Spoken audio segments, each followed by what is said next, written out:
呢位係我喺紐西蘭識得嘅香港好朋友，所以今日佢就又離開我哋呢咁小 house 啦。佢係我哋喺星巴克相處嘅最難的小伙伴，亦都係喺工廠返工嗰陣陪我哋一齊進步嘅好夥伴。我想同 Chloe 講聲多謝，喺我最唔開心、最迷茫嘅時候，係你開導我，同我分享咗好多歷音樂變勁到嘅我，嗰啲說話真係拉咗我好大一把。我都好想話俾你聽，其實係大家眼中嘅你，都係一個充滿活力、深深發光嘅女仔。雖然真係好唔識得你，但係我都好為你開心，因為你即將入去南島，正如紐西蘭旅程嘅下一個階段嚟，你又好好生活，好好休息，好好體驗。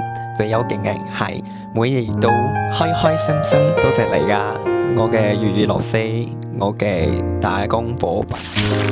怎麼說呢？不知道怎麼形容這感覺。我們用非常短的時間去彼此認識跟彼此熟悉，時間又莫名其妙，不算長也不算短，但一下子我們要在感覺好像跟彼此最熟悉的時候，我們要準備跟彼此說再見。因為離別這個課題一直是打工度假的小伙伴們跟我自己本身一直在去學習，但一直也學不會的一個課題。捨不得一定會，但更重要的是祝福這些要準備進到自己旅程下一個階段的伙伴們，一切順利，一切平安，然後好好生活，好好休息，好好體驗。送給 Chloe，也送給大家。